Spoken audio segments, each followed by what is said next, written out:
This is a mistake. I am innocent. If the system can so easily bury an innocent man, how many more truths are still locked away, waiting for someone brave enough to press play? And if a judge can be bought and an innocent man caged while the guilty sip champagne, what does that say about the world we live in, and what are we willing to risk to change it? On that fateful day, the gavel struck like a gunshot. In the matter of the state versus Jamal Rhodes, I hereby sentence the defendant to 25 years in federal prison.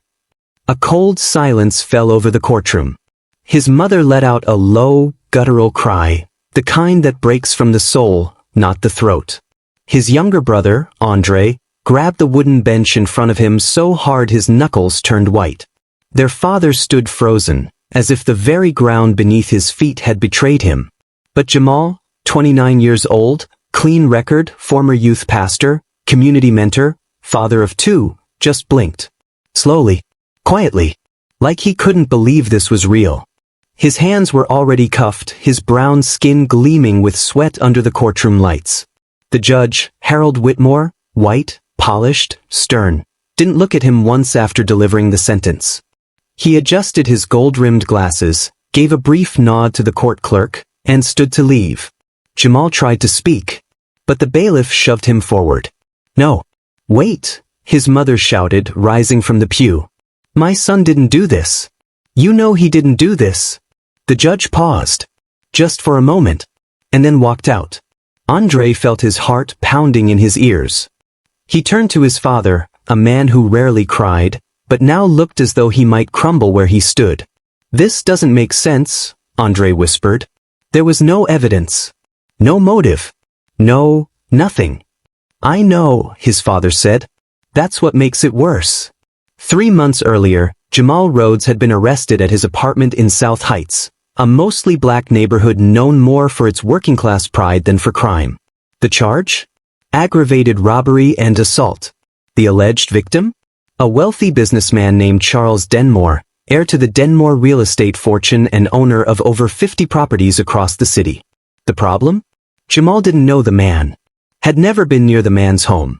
There was no DNA evidence, no fingerprints, no recovered items, just a shaky eyewitness statement and a mysteriously missing street camera recording. Yet somehow, that was enough. Judge Harold Whitmore, known for his tough on crime rulings and strong political backing from the city's elite, had denied every motion from Jamal's public defender. Requests to introduce character witnesses, denied. Request to subpoena Charles Denmore's private security footage, denied. Request for a mistrial after a juror was overheard referring to Jamal as one of those gang types, also denied. Now Jamal sat behind bulletproof glass in a detention cell, trying to breathe in a world that no longer made sense. Meanwhile, in the quiet glass offices of Denmore and Associates, a storm was brewing. Lydia Palmer, Charles Denmore's executive assistant, sat at her desk, staring at her locked phone screen. Her stomach twisted. Her hands trembled. The voice memo app taunted her silently. She had made the recording 3 weeks ago. She hadn't meant to. Not at first. But when Charles asked her to stay late that night, told her to print out envelopes, burner account details, and sign off on some strange cash transfers, something in her gut told her to hit record. What she captured was damning.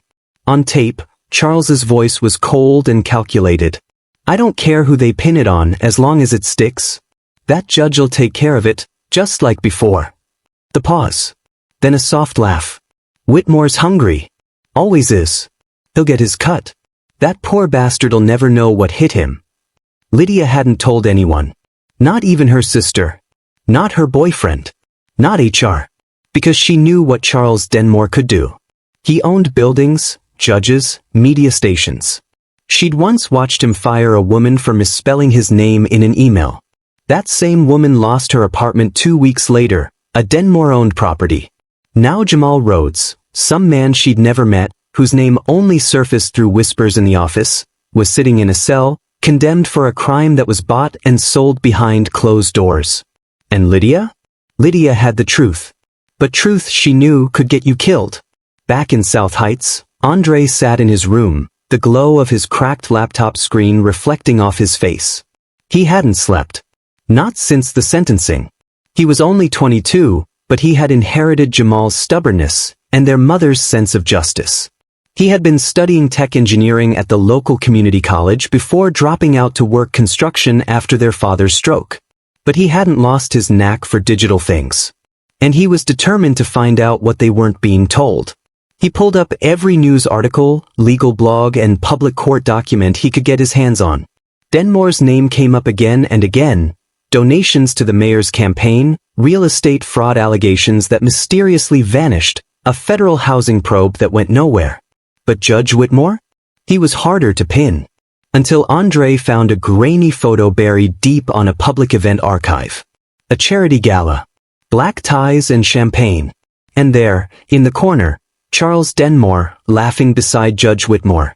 The two men shaking hands. A quiet caption beneath, keynote donors for the City Integrity Project, Integrity. The word made Andre sick. The next morning, Lydia walked into her office with a decision made. She pulled the flash drive from her purse. Transferred the voice recording. Wrote a short note, not signed, not traceable, and stuffed both into a manila envelope. She printed Jamal Rhodes's case number on the front. Then the address of the courthouse. And finally she added the words, "For the eyes of justice only." The envelope arrived 2 days later. Clerk's office. Anonymous delivery. Left at the mail desk. No one noticed it at first, until a janitor cleaning the judge's chambers accidentally knocked it off a counter and it slid open. The flash drive clattered across the floor. 3 hours later, Judge Whitmore sat in his courtroom preparing to sentence a new defendant when a loud beep echoed through the chamber. A TV monitor flickered to life. Audio poured from the speakers.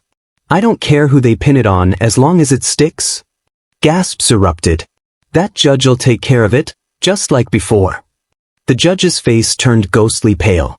Court officers stood frozen. The stenographer's hands hovered midair. Jamal Rhodes's lawyer, sitting quietly in the gallery reviewing appeal forms, looked up, eyes wide. "Whitmore's hungry. Always is.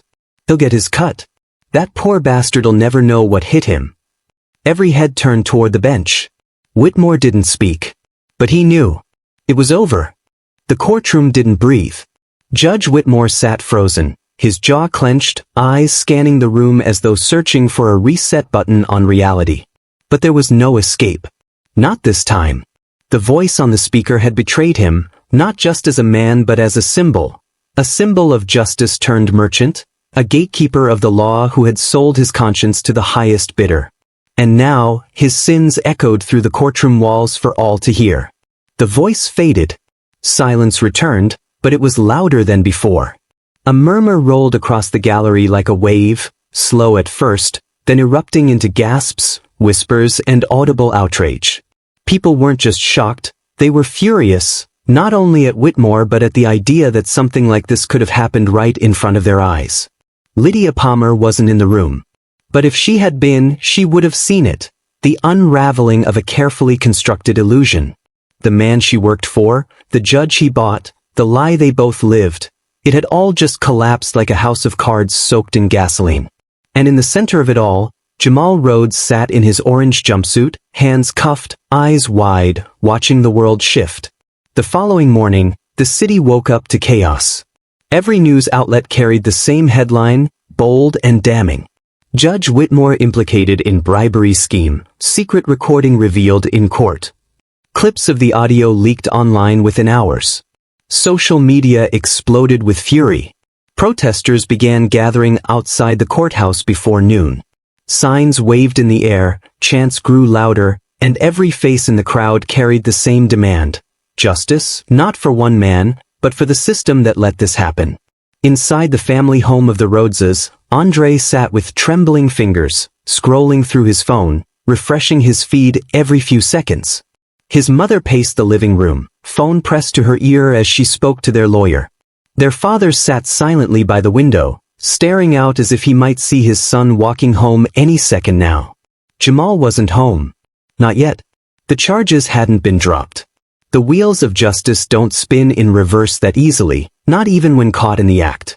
The DA had issued a statement saying they were reviewing new evidence and would act accordingly. But Andre didn't want words. He wanted results. He stood up, grabbed his laptop, and walked into Jamal's old bedroom. The posters on the walls were still there. Miles Davis, Muhammad Ali, Malcolm X. Reminders of the man whose freedom had been stolen. He opened a new document and began typing, assembling everything he had. Timestamps, images, data from Denmore's corporate donations, photos of Whitmore at Denmore's fundraisers, anything that painted the picture that the system refused to see. He would make them see. 2 miles across town, in a high-rise office with floor-to-ceiling windows, Lydia Palmer sat at her desk staring at the text message on her phone. "We need to talk. Now." It was from Charles. She didn't reply. She stood, quietly walked to the break room, and poured herself a cup of coffee she had no intention of drinking. Her heart was racing, but her mind was calm. She had done the right thing. She had acted in silence, without expectation of praise or protection. And now, she could feel the consequences hunting her. Her desk phone rang. She ignored it. Her cell rang next. Same number. Still ignored. Finally, an email pinged her inbox. The subject line read, "Urgent, contract review meeting at 3 p.m. She laughed softly, shaking her head. She knew what this was. There would be no contract meeting. No HR rep. Just Charles Denmore, alone in his glass tower, waiting to remind her that he never loses. But this time he already had. At 2:58 p.m., Lydia stepped into the elevator. She wore all black, not as a statement, but because she felt like someone in mourning, not for herself, but for the version of Charles Denmore she once believed in. The top floor was quiet. Too quiet. She knocked once, then pushed open the door. Charles stood behind his desk, arms folded, his face composed but his eyes bloodshot. "You sent it?" he said. She didn't answer. "Do you have any idea what you've done?" he asked, voice low and venomous. "I told the truth," she replied. He laughed, short and cold. "You think truth matters? Look outside, Lydia. That crowd? That noise? They'll forget in a week. They always do." She stared at him, unblinking. "Not this time." He walked toward her slowly, like a man who still believed in his own invincibility. "You're finished. I'll bury you in paperwork, lawsuits, I'll freeze your accounts, blacklist you from every job in this city." "I don't work for you anymore," she interrupted. Her voice didn't waver. A flicker of something passed through his eyes. Maybe rage, maybe disbelief. Maybe, just maybe, fear. "You just destroyed everything we built," he said. "No," Lydia replied. "You did that the moment you sold a man's life for a bribe." Meanwhile, Jamal sat in his cell with a Bible in his lap, the only thing they hadn't taken from him. He didn't read. He just held it, staring at the thin paper, letting its weight ground him. A guard approached the door. "Rhodes," he said. "You got a visitor." Jamal looked up, confused. "Who?" The door buzzed, then opened. Andre stepped in, followed by a tall man in a gray suit, one of the new attorneys from the civil rights group that had offered to take Jamal's case pro bono after the recording surfaced. They sat down, and for the first time in months, Jamal heard the words he'd been praying for. "They're filing a motion to vacate," the lawyer said. "You're coming home." Jamal didn't move. For a second, it didn't register.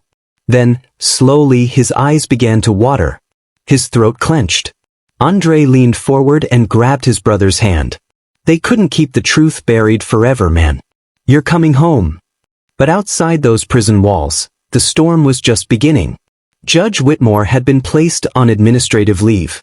An internal investigation had begun, but no formal charges were filed yet. The prosecutor's office tried to play damage control, insisting they'd been unaware of any misconduct. Charles Denmore issued a public statement denying all involvement, calling the audio deepfake technology and accusing political enemies of smearing a successful entrepreneur. But the people weren't buying it. Protesters now surrounded Denmore and associates. Civil rights groups were demanding the resignation of every official who played a role in Jamal's conviction. And Lydia Palmer? She finally spoke. In a live interview on public radio, she told her story, calmly, truthfully, without fear. I did what I did because I couldn't live with the weight of someone else's suffering on my conscience, she said. I believe we're all accountable, even when the law looks the other way. Her words rippled through the city like aftershocks, cracking the foundation of every lie that had held power in place for too long. The cell door creaked open slowly, but Jamal didn't stand up. Not right away. He had imagined this moment countless times, walking out, seeing the sky without bars, feeling the wind on his face without chains on his wrists, but now that it was here, he hesitated, not because he didn't want to leave, but because part of him didn't believe he was allowed. The prison officer nodded toward the hallway, his voice unusually gentle, as if he knew he was witnessing something sacred. Come on, Rhodes. Time to go home. Jamal rose from the metal bench and stepped forward, chains clinking with every movement until the officer knelt and unlocked them. As the shackles fell to the floor with a soft clang, a strange silence settled over the room, not of emptiness, but of release. The weight of injustice, at least for this moment, was peeling away from his body. Andre was waiting in the prison parking lot, eyes darting between his brother and the large iron gates that separated them. When Jamal walked through, Andre didn't say a word. He just opened his arms and pulled his older brother in, holding him as if to make up for every second they'd lost behind those walls. Their mother stood nearby, hands pressed to her lips, weeping so openly that strangers passing by stopped to look. But she didn't care. Her son was free. That was the only truth that mattered. Back at home, the walls felt smaller, tighter, as if the house had held its breath for 3 months and was only now exhaling. The living room still had the dent in the couch where Jamal used to sit reading scripture or helping Andre fix his resume. The small crack in the hallway mirror was still there, caused by a football they had tossed inside years ago, even after their mother told them not to. The scent of her oxtail stew filled the air, familiar and comforting, like a hug from the past. But Jamal couldn't settle in.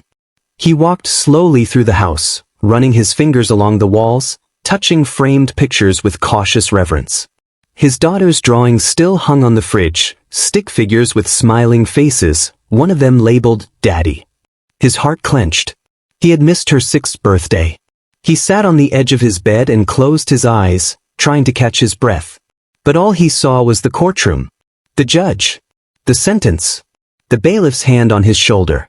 The stunned silence. And now, the questions. So many questions. Why so easy? Why didn't anyone in that courtroom, not even the jury, see what was obvious? He gritted his teeth, not from anger alone, but from grief. Grief for the man he used to be, trusting, hopeful, obedient to a justice system that never intended to protect him. 2 days later, Lydia Palmer sat alone in her apartment, curtains drawn, TV muted, her inbox flooded with emails from reporters, lawyers, angry trolls, and a few strangers calling her a hero. But she didn't feel like one. She had risked everything. Her job, her safety, her future. She had told the truth, yes, but now she was unemployed, under threat, and unsure of what came next. That morning, she had walked into her neighborhood grocery store, only to find a laminated flyer with her photo plastered near the entrance. This woman is a liar. Don't trust her. No name. No number. Just a warning. She had seen it in the eyes of the man behind the register. He recognized her. But he said nothing. He rang up her items silently, handed her the receipt without eye contact. The truth, she was learning, doesn't always buy you peace. Sometimes it buys you exile. That night, she stood in front of her bathroom mirror and looked at herself differently, not with shame, but with weariness. Her spine was straighter than it had been in months, but her face looked older. Her conscience was clear, but her heart was tired. How many people out there, she wondered, had stayed silent because they couldn't afford to be brave? Meanwhile, Charles Denmore was on the offensive. He stood behind a polished mahogany podium at a press conference arranged by his legal team. Reporters were gathered in front of him like vultures, but Denmore still wore that same smug grin, the same designer suit, the same thinly veiled arrogance of a man who had always gotten away with it. This entire incident, he said, gripping the podium tightly, is a coordinated smear campaign. The audio is fake. Manipulated. Deep fakes are becoming increasingly common, And this is clearly politically motivated. My legal team has already submitted evidence proving my innocence, and I will be pursuing civil action against those responsible. The reporters threw questions at him about his ties to Judge Whitmore, about his past campaign donations, about Lydia Palmer's statements, but he deflected each one, dripping in corporate confidence. I have built housing for thousands. I have donated to schools, hospitals, shelters. I have been a pillar of this community. And I will not let baseless accusations ruin that. He walked off the stage without answering the last question, his lawyers trailing behind him like shadows. That night, a new video surfaced on a small independent journalism channel. It was grainy, but clear enough. Charles Denmore, sitting at a restaurant 2 years ago with Judge Whitmore. They weren't just shaking hands. They were exchanging envelopes. The video went viral within hours. The public mood shifted again, this time boiling with anger. Hashtags exploded across social media. Hashtag Free Jamal, hashtag Charge Whitmore, hashtag Denmore Exposed. But still, no arrests. No charges. Just investigations and silence. Jamal watched the video on his brother's laptop, then turned it off. His stomach twisted, not just from anger, but from the realization that freedom wasn't the same as justice. They still walking free, he said quietly. Still sleeping in their beds like nothing happened. Andre nodded slowly, sitting next to him. We can't make em care, Andre replied, but we can make em afraid. We shine enough light on their darkness, they gonna run out of places to hide. Jamal looked at him, then at the closed door down the hall where his daughter was sleeping. I don't want revenge, he said. I want truth to mean something again. The next morning, civil rights attorneys representing Jamal filed a federal civil suit not just against Whitmore and Denmore, but against the state for wrongful conviction, emotional trauma, and malicious prosecution. But Jamal didn't want money. He wanted accountability. He agreed to speak at a community town hall, televised locally, streamed online. Standing at the podium, dressed in a plain gray button-up, he didn't shout or curse. He just told his story. I didn't grow up thinking the system hated me, he said. But I learned. The hard way. I lost 3 months of my life. My daughter cried herself to sleep every night. My mother nearly had a stroke. And for what? So a rich man could protect his empire. He paused, letting the silence speak. This ain't just about me. This is about every man, every woman, every kid they lock up and throw away because somebody richer needed a favor. It stops here. The room erupted in applause, some people crying, others clapping so hard their hands turned red. But Jamal just stepped down quietly, his eyes filled not with pride, but with resolve. The day Judge Harold Whitmore was arrested, the sky was overcast, and the air carried a strange quiet, like the city itself was holding its breath. It happened just before sunrise. No cameras. No reporters. No grand announcement. Just 2 unmarked vehicles, 4 plainclothes federal agents, and a quiet knock on the door of a gated brick colonial in Crestmont, the neighborhood where old money slept peacefully and dirty secrets stayed buried. Whitmore answered the door in a silk robe, confusion briefly flickering across his face before his eyes caught the badges. His mouth opened, as if to speak, maybe even plead, but the lead agent cut him off. Judge Harold Whitmore, you are under arrest for conspiracy to commit bribery, obstruction of justice, and abuse of judicial power. The words struck like bullets. Whitmore didn't resist. He didn't protest.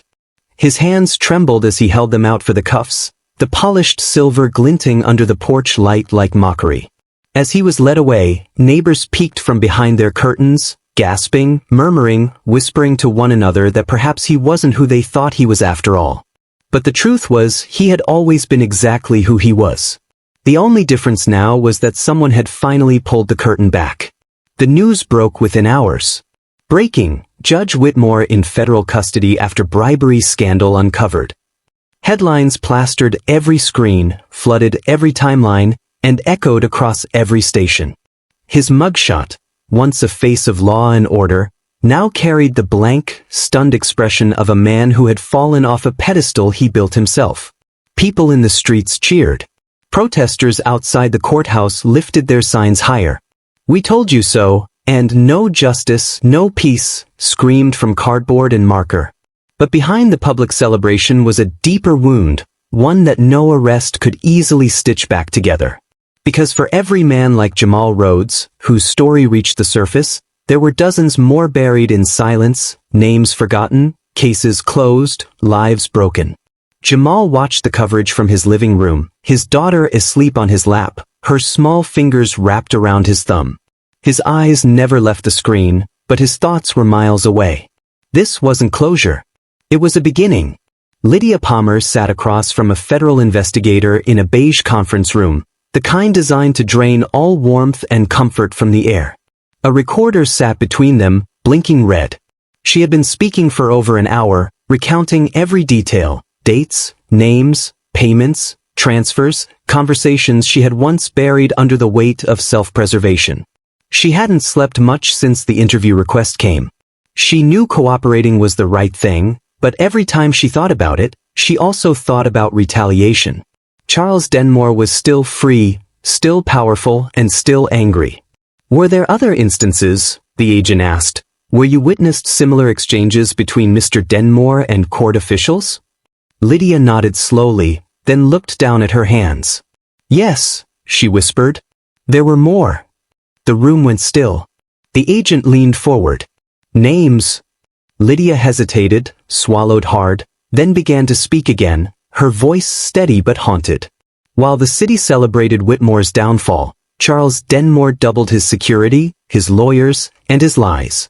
He issued another public statement, calling Whitmore a rogue actor, and claiming he had been duped like everyone else. But people weren't buying it anymore. Independent journalists uncovered emails tying Denmore to political donors connected to multiple judges. Investigative podcasts dissected his real estate empire, revealing shady land deals, fraudulent tax claims, and gentrification tactics that had displaced hundreds. The city was waking up. But Denmore still wasn't in handcuffs. Not yet. Andre walked into the community center with a flash drive and a mission. He had been working day and night compiling every document, every photograph, every financial leak he could find. His room looked like a conspiracy board, strings connecting court cases, donation records, corporate invoices, and names, so many names, of people who had either been silenced or screwed over. Inside the center's auditorium, community leaders had gathered for an emergency town forum. Civil rights lawyers, activists, former inmates, pastors, youth leaders, everyone was there. Andre stepped up to the mic, nerves buzzing under his skin, but voice calm. I'm not a lawyer, he began. I'm not a politician, I'm not even a college graduate. But I'm a brother. And I'm a son. And I'm a black man in a country that tried to lock away my family and call it justice. Murmurs filled the room. I've spent the last 2 months researching not just what happened to Jamal, but how it was allowed to happen. And I want y'all to see what I found. He plugged in the flash drive. The screen lit up. A slideshow began to play. Names. Faces. Documents. Each slide told a story. Each story painted a picture. And by the end, that picture was clear. Whitmore wasn't the only corrupt judge. Denmore wasn't the only man pulling strings. The corruption was layered, systemic, intentional. The room fell silent. And then it erupted. People stood. People wept. People shouted. But most importantly, people organized. They drafted petitions, demanded a full investigation into the city's judiciary, called for mass audits of financial records, and pushed for new oversight committees to review every case that passed through Whitmore's courtroom in the last 15 years. The revolution, quiet at first, had found its voice. Later that night, Jamal sat alone on the porch, looking up at the stars. His daughter had gone to bed after asking, "Are the bad people going away now, Daddy?" He had kissed her forehead and told her yes, even though deep down he knew the battle wasn't over. Andre stepped out, sitting beside him with a bottle of water in one hand and the night breeze in his face. "You good?" he asked. Jamal didn't answer right away. Then he nodded. "I'm better. Not good. Not yet. But better." Andre leaned back. "You know people look at you different now, right? You're not just a victim. You a voice." Jamal exhaled. "I never wanted to be a symbol. I just wanted to live. I know. But maybe you were chosen for this. They sat in silence, watching the world move slowly in the dark. A week later, federal agents arrived at Denmore's penthouse with a sealed indictment. He was led out in handcuffs, head lowered, flanked by cameras and chants. The same man who once bought silence was now drowning in noise. And in that moment, the city understood a simple truth. No one is untouchable. The courthouse was quieter now, but the silence didn't bring peace. It brought memory, and memory carried weight. Each corner whispered remnants of battles fought behind polished benches and beneath marble ceilings. Each hallway echoed with the cries of mothers, the pleas of sons, the cold verdicts that tore families apart. The corruption that once flowed unseen like poison through the veins of justice had been exposed, but its residue remained. Jamal Rhodes sat on a wooden bench outside Courtroom 3B, fingers interlocked, back straight, eyes steady, his suit plain but clean. It was his first time back inside this building since the day he was sentenced, and the air still felt thick, like it remembered what it had done to him. He hadn't come for revenge. He came for accountability. Today, he was here not as a defendant, not as a victim, but as a witness. The prosecution had asked him to testify in the federal case against Judge Harold Whitmore. A week ago, that would have made him nervous. But today, he felt something different. Not confidence, not anger, something deeper. Purpose. Inside the courtroom, Whitmore sat at the defense table, his tailored suit traded for federal-issue beige. The man who once looked down on others from behind a bench now stared forward, eyes sunken, hair grayer than before, the weight of disgrace pressing down on his shoulders like chains he couldn't shake. The prosecutor stood and addressed the jury with a calm, focused tone. This case is not just about bribery. It's about betrayal. A betrayal of public trust, of legal responsibility, of basic human decency. He turned toward Jamal. Mr. Rhodes, please approach the stand. Jamal stood, walked slowly to the witness box, and took his oath. He sat, adjusted the microphone, and took a breath. Tell us, Mr. Rhodes, what was your experience in Judge Whitmore's courtroom? Jamal paused. It felt like walking into a place where the outcome was already written, he said, his voice steady. It didn't matter what the evidence said. Didn't matter what I said. The system had already decided who I was, and who I wasn't allowed to be. And who did they decide you were? A criminal, Jamal replied, without flinching. A threat. Not a man, not a father, not a mentor. Just a number to feed the machine. The jury listened closely. Some scribbled notes. Others simply stared. And what impact did that have on your life? My daughter cried herself to sleep for weeks, Jamal said, his voice softening. My mother stopped eating. My little brother thought he had to become a lawyer overnight just to save me. I was gone for 3 months. But those 3 months felt like a lifetime. They don't just take your freedom. They take your peace. Your dignity. Your time. He turned and looked directly at Whitmore. And you don't get that time back. Whitmore didn't meet his gaze. Outside the courtroom, Lydia Palmer stood with her arms crossed, waiting to be called. She had already given 2 depositions, hours of interviews, and surrendered her private devices. But nothing had prepared her for this moment, standing in the building where so many lives had been destroyed with a gavel strike. When the bailiff finally called her name, she felt her heart skip. She walked in calmly, dressed in black slacks and a blue blouse, her voice composed, her eyes firm. What was your role at Denmore and Associates? The prosecutor asked. I was the executive assistant to Charles Denmore, she replied. And in that capacity, did you witness any actions that could be considered unethical or illegal? Yes. Please elaborate. She took a breath. I was asked to facilitate a number of untraceable transactions. Cash envelopes, offshore transfers, coded invoices. At the time, I didn't know the full extent, but I knew enough to know it wasn't legitimate. The final straw was when I overheard Mr. Denmore discuss a bribe involving Judge Whitmore, and the decision to frame an innocent man. The courtroom stirred. And what did you do? I recorded it, Lydia said, her voice firm. I made a copy, and I sent it anonymously to the court. Why anonymously? Because I was terrified, she said, her voice trembling for the first time. Terrified of what would happen if they found out. I knew what Charles Denmore was capable of. I had seen what he did to people who crossed him. Why speak now? She looked toward Jamal. Because silence is the soil corruption grows in. And I refuse to let fear feed injustice any longer. As Lydia stepped down from the witness stand, the weight in her chest began to lift, slowly but surely. She passed Jamal on the way back to her seat, and for a brief moment, their eyes met. No words were exchanged, but the message was clear. Thank you. You're welcome. That evening, the city buzzed with headlines, interviews, and urgent calls for reform. But behind the noise, in living rooms and kitchens across the neighborhood, families sat quietly, discussing what it all meant. In the Rhodes household, Jamal sat on the floor with his daughter, helping her with a puzzle. She pointed at a missing piece, frustrated. It doesn't fit, she said, her brows furrowed. Sometimes, Jamal said gently, you have to turn it around, look at it from a different angle. She flipped it, slid it in, and smiled when it snapped into place. It fits now.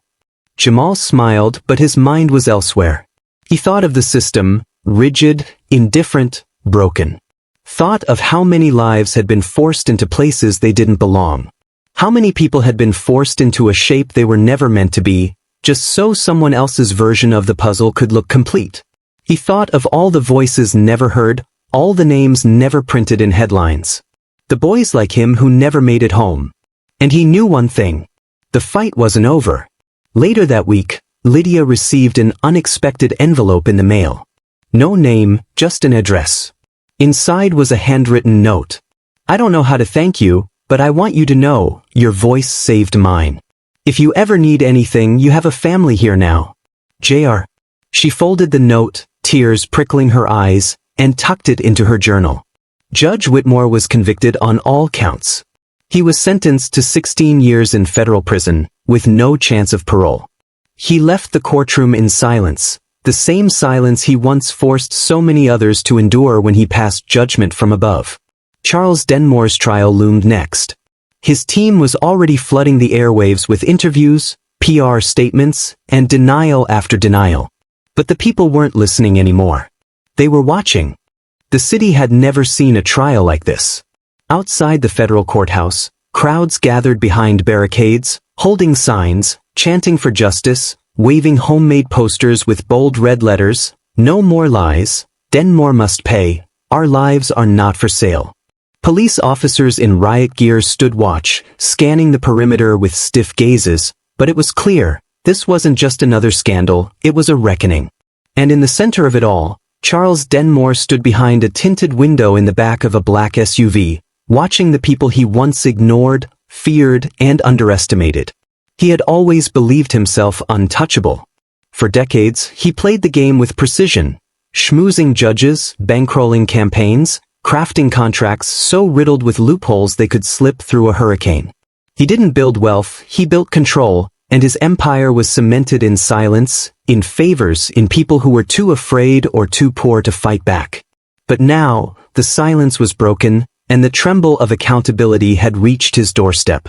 The courtroom buzzed with tension as Denmore entered, flanked by two attorneys in $1,000 suits. He moved slower than usual, shoulders slightly hunched, but his jaw remained tight, and his expression still carried the smug confidence of a man who believed the world owed him its deference. The judge presiding over this trial was different, not the kind who shook hands at charity galas or dined with donors. Her name was Judge Corliss Freeman, a black woman with sharp features, clear eyes, and a reputation for integrity so unyielding it earned her enemies on both sides of the aisle. She looked at Denmore not as a defendant of prestige, but as a man whose influence had finally met its boundary. "We begin proceedings in the matter of the United States versus Charles Denmore," she said, voice steady and piercing. "The defendant is charged with conspiracy to commit bribery, obstruction of justice, racketeering, and unlawful interference with a federal investigation." The courtroom went still. No cameras were allowed inside, but that didn't stop thousands from following online. Hashtags surged again. Live streams broke records. People across the country, many of them victims of similar injustices, were watching, hoping, praying that this time, money wouldn't win. Jamal sat on his couch, remote in hand, daughter beside him, watching the coverage on a muted screen. He hadn't planned to be glued to it, but each new update pulled him deeper. His freedom was no longer the story. This was bigger. This was the monster behind the curtain, the architect of his pain, now finally being forced to answer for what he'd done. Andre walked in with 2 cups of coffee and handed one to Jamal, eyes fixed on the scrolling news ticker beneath the live stream. "You think they'll get him?" Andre asked. Jamal exhaled slowly, took a sip, then nodded. "I think they already have. He just doesn't know it yet." Inside the courtroom, the prosecution's first witness was Lydia Palmer. She walked to the stand in a tailored black blazer, shoulders square, eyes forward. Her voice, though calm, carried a quiet fire, the voice of a woman who had found her courage in the midst of fear and decided never to bury it again. They asked about her job, about her relationship with Denmore, about the night she recorded the conversation. "He told me to make sure the payment was handled discreetly," she said, looking at the jury. "He laughed. Told me the judge would take care of everything, like he always did." "Was there any indication this had happened before?" Lydia hesitated, then nodded. "Yes. I overheard several conversations. There were patterns, names that came up repeatedly. He kept folders locked in a drawer with initials, photos, transaction details. Did you take copies?" "I took what I could without being noticed. But yes, I have documents, bank statements, and dates." The defense tried to rattle her. They called her bitter, suggested she was disgruntled after being fired, implied she was part of a vendetta. But Lydia didn't break. "I didn't come here to be believed," she said at one point. "I came here because the truth doesn't stop being true just because someone with power says it's inconvenient." The second day brought forward an avalanche of evidence, leaked financial reports, cross-checked metadata, anonymous tips from whistleblowers who, inspired by Lydia's courage, came forward with their own stories. They spoke of slumlord practices, illegal evictions, falsified reports submitted to city housing boards, and a long list of transactions traced back to offshore accounts with Denmore's signature. Each witness, each document, each recorded call chipped away at Denmore's fortress until it looked less like an empire and more like a graveyard of secrets he could no longer bury. His defense scrambled to adjust. They argued that Denmore was unaware of his staff's dealings, that he never explicitly authorized any bribes, that he was the victim of internal sabotage. But the jury saw through it, and so did the people. Back home, Jamal stood at his kitchen sink washing dishes, when his phone buzzed. A message. A known number. One line. "Thank you for surviving long enough to fight back." He read it twice, then smiled faintly. Someone out there had watched, listened, remembered. He thought about all the nights he spent on the floor of that cold cell, replaying the trial in his mind, wondering if anyone cared. And now, a stranger's text reminded him that his story had become something bigger than pain. It had become proof. Proof that survival can be resistance. Proof that injustice, once named, cannot hide behind titles or money forever. The final witness was a man named Raymond Epps, a former maintenance worker at one of Denmore's properties who had been fired after refusing to falsify a fire code inspection report. He had nothing to gain from testifying, but he came anyway. "I saw what they did to people like me," he told the jury. "Poor folks. Black folks. Immigrants. If you didn't play along, they made sure you couldn't live. Rent would double. Lights would go out. Apartments would flood and they'd blame you for it." "And why are you here today?" the prosecutor asked. "Because silence didn't protect me then, and it won't protect me now." In closing arguments, the prosecution didn't speak about money, or technicalities, or legal theory. They spoke about people.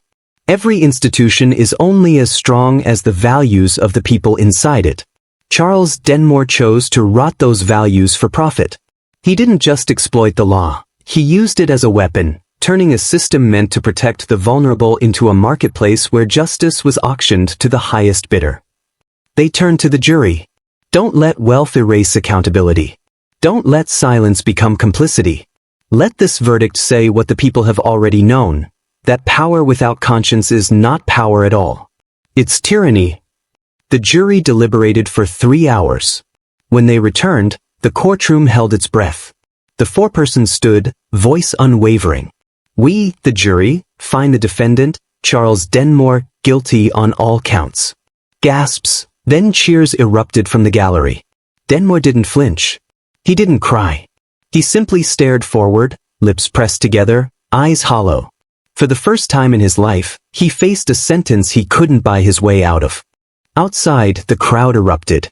People hugged strangers. Some wept. Others stood quietly, soaking in the moment that justice had finally, truly, arrived. Inside her small apartment, Lydia closed her laptop, leaned back on the couch, and exhaled.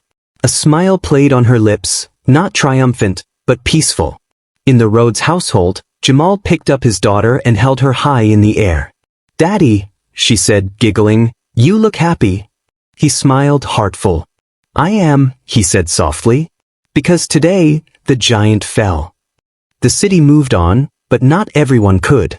With Charles Denmore convicted and sentenced to 32 years without parole, the headlines began to fade. News anchors turned their attention to newer scandals, fresher crises, and celebrity missteps that commanded more ratings. The courthouse steps, once filled with protesters and cameras, now echoed with footsteps of routine. For many it was over. But for Jamal Rhodes, it was only the beginning. The night after Denmore was sentenced, Jamal stood in the hallway of his mother's home, staring at a narrow filing cabinet that had sat untouched for years.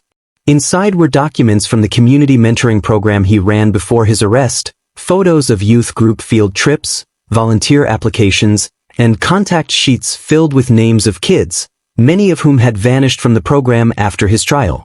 Some had moved away, some had dropped out, but others, he now feared, had ended up swallowed by the same system that nearly crushed him. He pulled the cabinet open and began thumbing through folders, his hands trembling slightly. "Who are you looking for?" Andre asked, stepping into the room with a bowl of cereal in hand, leaning casually against the doorframe. "I'm not sure," Jamal said, eyes scanning a list of names. "But I think I owe it to them to find out." Andre nodded slowly, then walked over and placed his cereal on the desk. "Then let's start tonight." They began with the name of a boy Jamal remembered vividly, Tyrese Holloway, 15, quiet but sharp, always sketching something in his notebook during youth group meetings. His mother used to come by after work to pick him up, always tired, but always proud. Jamal hadn't seen or heard from Tyrese since the night police knocked on his apartment door. They searched online databases, public records, social media. Nothing turned up for a long time. No Facebook, no Instagram, no LinkedIn. Then, a late-night post from a community page led them to a devastating truth. Tyrese had been arrested at 16 for breaking into an abandoned warehouse. No priors, no weapons, no injury. Still, he was sentenced to 7 years. The judge who presided over his case? Harold Whitmore. Jamal leaned back in his chair, eyes closing, jaw tight. Andre spoke softly. "He was just a kid." Jamal whispered, "And I wasn't the only one." They dug deeper. Maria Solano, 17, former class valedictorian, scholarship student, arrested for possession of a small amount of marijuana on school grounds. Her lawyer pushed for diversion. The judge insisted on a year in juvenile detention. Isaiah Bell, 19, pulled over for a broken taillight. Officers claimed he resisted. No body cam footage. Found guilty of assaulting an officer, sentenced to 5 years without parole. Whitmore's name appeared again. And again. And again. The deeper they looked, the more stories they found. Young men and women from low-income neighborhoods, disproportionately Black and Latino, sentenced harshly, consistently denied alternatives, refused leniency. Names lost in the endless paperwork of a machine that ran on pain. By the end of the week, Jamal and Andre had built a list of 43 individuals whose lives had been directly affected by Whitmore's courtroom. But they weren't just building a list. They were building a case. They reached out to a civil rights organization called Justice Unshackled, who had helped overturn wrongful convictions across the country. Within days, an investigative team was dispatched to South Heights. Lawyers, social workers, journalists, all digging through records, knocking on doors, interviewing families, visiting prisons. One of the interviews broke Jamal in half. A woman named Delilah Carter stood in the doorway of a cramped apartment, her hair tied back with a rag, her voice weary from years of grief. "My son, he made a mistake," she said. "He stole a jacket from a department store. Said he needed one for a job interview. He was 17. The judge made an example out of him. 5 years." Her voice cracked. "First week in there, he got jumped. Broke his jaw. He's never been the same. And nobody cared." She looked at Jamal, eyes red. "You know what it feels like to lose your baby before they even bury him?" Jamal lowered his head, tears burning in his eyes. "I do," he said. "I do now." Within a month, Justice Unshackled filed a formal motion with the Department of Justice to conduct a full judicial review of every case tried by Whitmore between 2006 and 2022. They called it the Echo Docket, a haunting name for a haunting pattern. Jamal and Lydia Palmer were asked to testify before the commission. Lydia agreed immediately. Jamal hesitated not because he was afraid, but because he knew what it meant. To relive it. To say it all again. To open old wounds so others could begin healing. But he did it. They both did. Standing in a packed auditorium turned hearing room, they spoke with the clarity of people who had nothing left to lose and everything left to give. Lydia shared the cold facts, the ledgers, the memos, the phone calls. Jamal shared the cost, the time stolen, the people broken, the trust lost. By the time they finished, the room was silent, heavy with the weight of realization. This wasn't just about corruption. It was about an entire generation scarred by the decisions of a man who viewed justice as a transaction. In the weeks that followed, old case files were reopened. Convictions were re-evaluated. Several individuals were released. Others were granted new trials.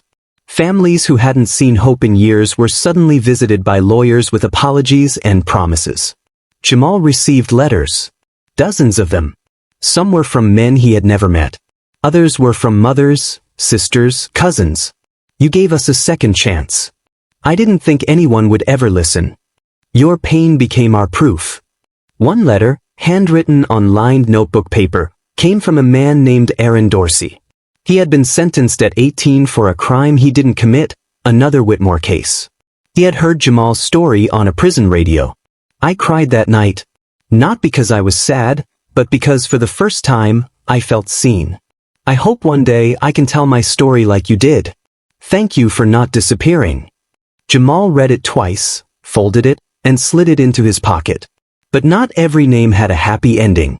Some of the people they found had already died in custody, stabbed in fights, untreated illnesses, suicide. Names that could no longer speak for themselves. Those names haunted Jamal. He wrote each one on a piece of paper and taped them on his wall, a personal memorial to lives cut short by a system that judged them too quickly and forgave itself too easily. One evening, while walking with his daughter through the park, Jamal looked up at the sky and wondered how many others were still buried in silence. How many names were buried in dusty archives, how many stories never told, how many lives broken before they had the chance to begin. His daughter ran ahead, laughing, arms wide like wings, and he watched her with a soft smile. "Daddy," she called back. "You coming?" He nodded slowly. "Yeah, baby. I'm coming."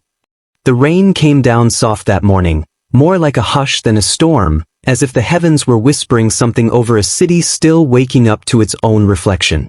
Inside the small church on 7th and Holman, the pews filled one by one, not with congregants seeking a sermon, but with survivors seeking one another. They weren't here for praise songs or preaching. They were here for remembrance. Justice Unshackled had organized it, a gathering they called the Roll Call of the Silenced. Dozens of names, printed on white banners and strung across the walls, fluttered gently as the doors opened. Each name belonged to someone sentenced under Judge Harold Whitmore, each name a life altered, stolen, or scarred. Some of those people were now free. Others were still behind bars. A few were gone, their voices reduced to past tense, their stories told only by those who loved them enough to carry the burden of memory. Jamal Rhodes sat near the back, head bowed, suit pressed, hands folded tightly in his lap. His daughter sat beside him, her small hand resting inside his, her curiosity written across her face. She didn't fully understand what all of this meant, not yet, but she understood that her father was part of something big, something sad, something brave. The organizer stepped up to the mic. "Today," she began, "we say the names they tried to bury." The room fell still. She began to read. One by one, name after name, pain after pain. Aaron Dorsey. Maria Solano. Isaiah Bell. Deshaun Craig. Lena Ortiz. Tyrese Holloway. A low hum of grief filled the air, not loud, but steady, like a heartbeat holding everyone together. Some wept. Some clenched their fists. Others stared straight ahead, eyes glassy, lips trembling. Jamal stood slowly when he heard Tyrese's name, the image of the quiet boy with the sketchpad flashing in his mind. That kid didn't deserve a cage. He deserved a scholarship. A future. He deserved to be standing here, not remembered from behind a banner. When the roll call ended, the room held silence like a secret. Then the organizer stepped back up. "Today," she said, her voice cracking slightly, "we reclaim their stories. Because the system doesn't get the last word. We do." After the ceremony, a small group gathered outside beneath gray skies and rustling trees. Jamal found himself surrounded by people who had lived different versions of his pain. A woman in her 60s told him about her son who had been sentenced at 17 and died in prison before turning 20. A young man with a stutter spoke of being framed for theft, spending 4 years inside, and coming out to a world that looked at him like he was still wearing the uniform. They all had different faces, different voices, but one truth connected them. They had been broken by something that was never meant to protect them. And they had survived. Jamal listened more than he spoke, absorbing the weight of what had been done to all of them. Not just individually, but collectively. This wasn't the story of one man. This was the story of an entire generation, a community targeted and discarded by a machine dressed in robes and badges. But as he looked around, he also realized something else. They were still here. Still breathing. Still standing. They were the ones who refused to stay silent. Meanwhile, in a conference room across town, Lydia Palmer faced her own reckoning. She sat at a long table across from a state ethics panel, lawyers on either side of her, cameras recording every moment. She had agreed to testify, again, not just against Denmore and Whitmore, but against the culture that allowed men like them to rise unchecked. She had been subpoenaed after new evidence surfaced, documents she had saved, forgotten about, found buried in a storage drive she thought she'd erased. They were contracts, emails, coded messages that implicated other officials, names that hadn't yet made headlines. And now, the panel wanted answers. "Ms. Palmer," one of them said, adjusting his glasses, "do you believe the corruption you witnessed was systemic?" She didn't flinch. "Yes," she said. "Absolutely." "How high did it go?" "As high as people were willing to look away." "And why didn't you come forward sooner?" She looked at them, eyes unwavering. "Because silence was easier. Until it wasn't." They pressed her with more questions, tried to poke holes, questioned her loyalty, her motives, her timing. But Lydia had grown into her defiance. She had learned the price of withholding truth, and she wasn't about to pay it again.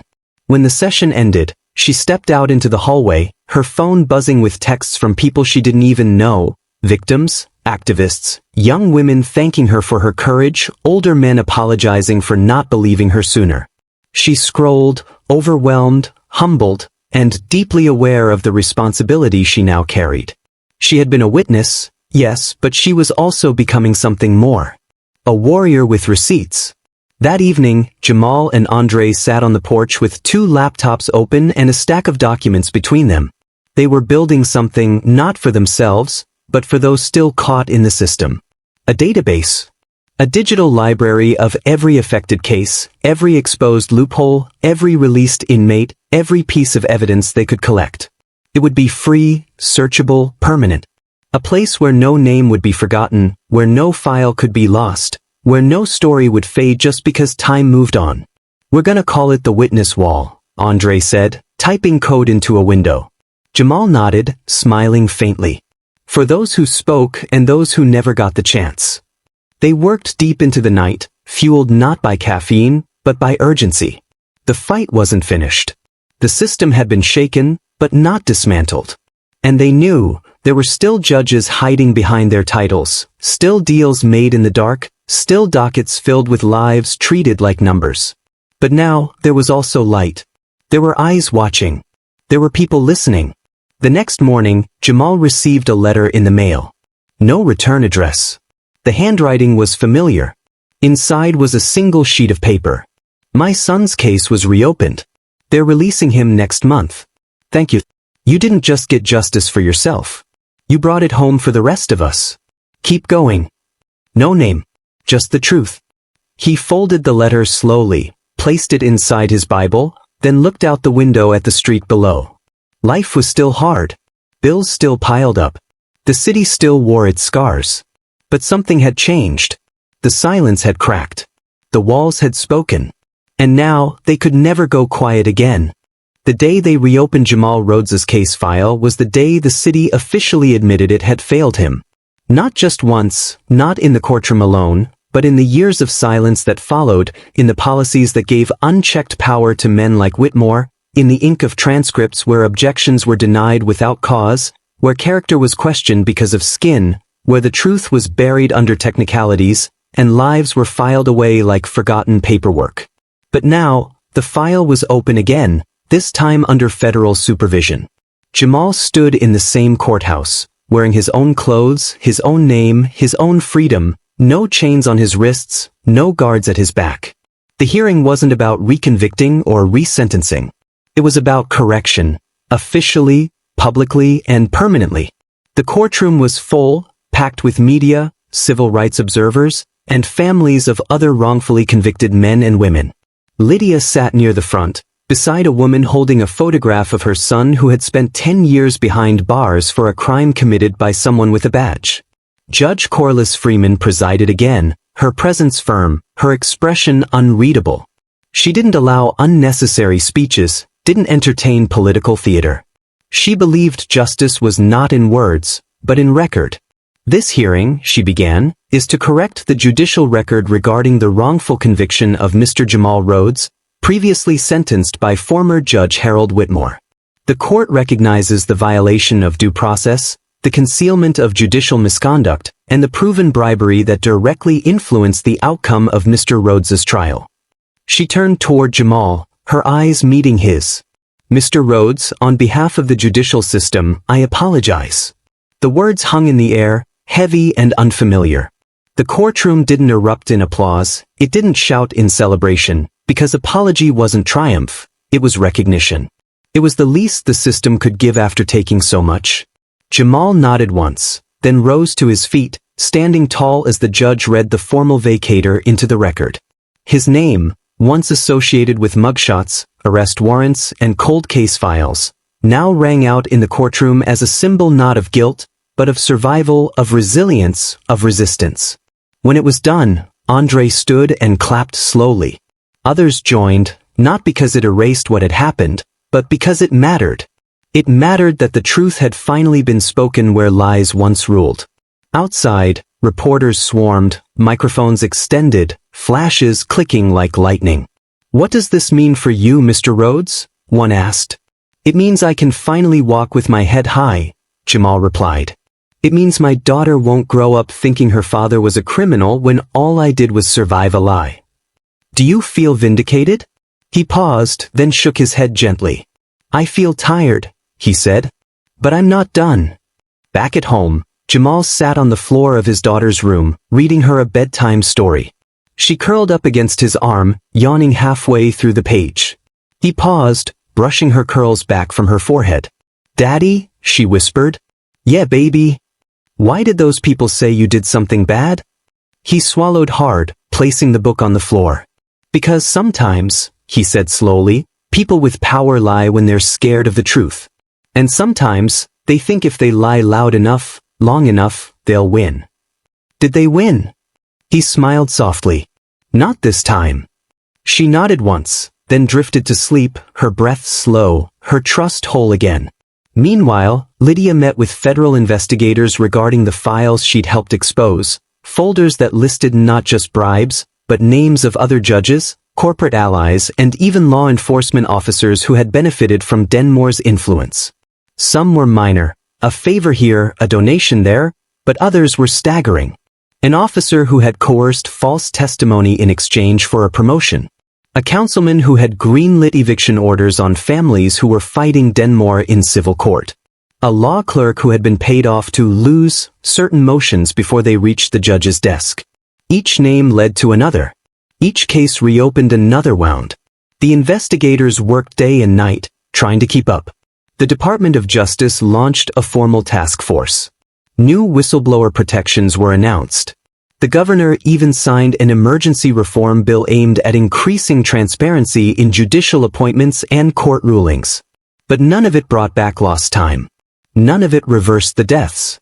None of it rewrote the trauma etched into the lives of those still trying to heal. Which is why Jamal and Andre pressed on. The Witness Wall project had grown faster than anyone expected. What started as a modest database was now a full digital platform with searchable court documents, recorded testimonies, timelines, and even a podcast featuring stories from exonerees and advocates. Jamal hosted it himself, voice calm but charged, inviting survivors to share their stories in their own words. The podcast quickly climbed the charts. Not because it was produced by a media company or sponsored by corporations, but because it was raw, real, and necessary. In one episode, a man named Kareem Johnson described how he learned to read in prison using legal books because he didn't trust his own public defender to explain the charges. In another, a woman named Patrice detailed how her brother was sentenced based on a confession he never gave, signed under duress, alone, 17, with no parent present. Each story added another line to the ledger of injustice, another voice to the record that had once erased them. One afternoon, Jamal received a letter from a district judge in a neighboring county. Mr. Rhodes, your story changed the way I approach my courtroom. I now read every case with a deeper sense of humility. I will never again assume that wearing a robe makes me immune to failure. Thank you for reminding us what justice is supposed to mean. He showed the letter to Andre, who just shook his head, laughing. You got judges writing thank you notes now, he said. You might be dangerous, man. Jamal smiled. Good, he said.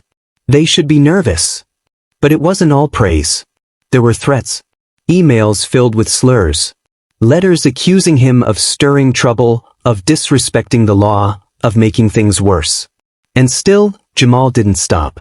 Because he understood now that silence was the most dangerous force of all. Not anger, not hate, silence. The ability to look away. To forget. To move on. And he refused to be part of that.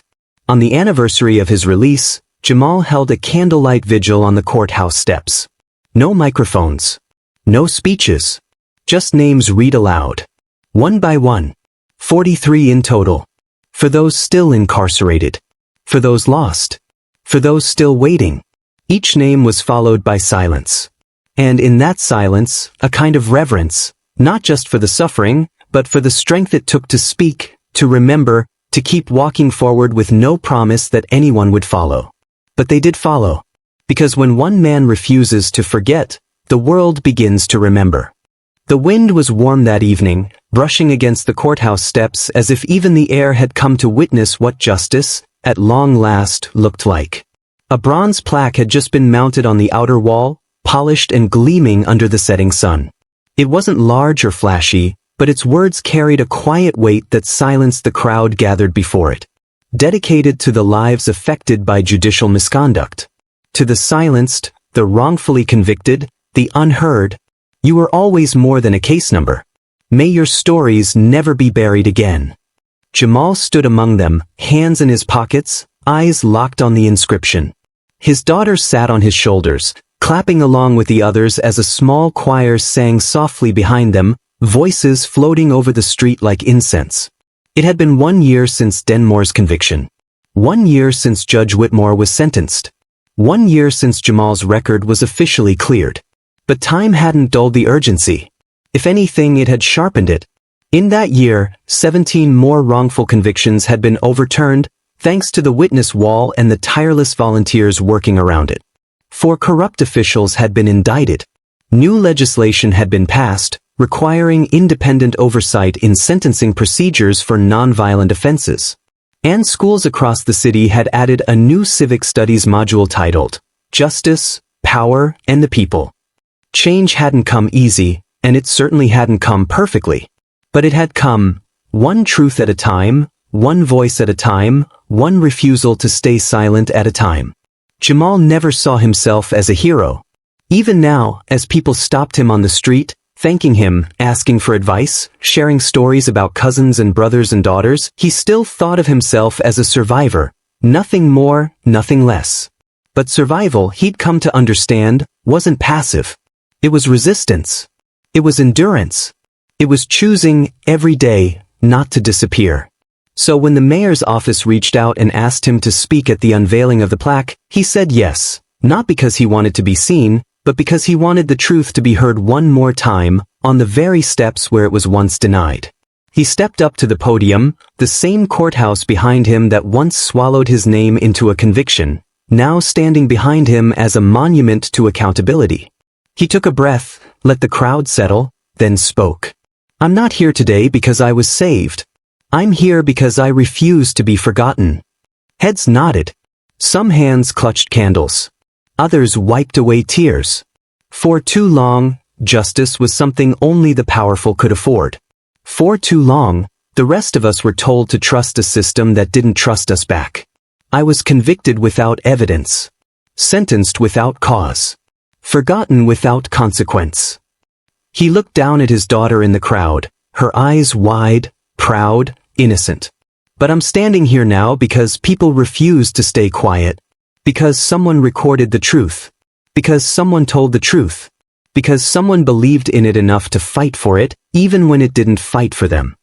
He let the words hang for a moment, let them settle. This plaque isn't about me. It's not even just about those whose names are written in our records. It's about those who never made it back. The ones we didn't get to save. The ones who died with their innocence still tangled in red tape. His voice broke, just slightly, but he didn't stop. "So let this be our vow, not just to remember, but to act.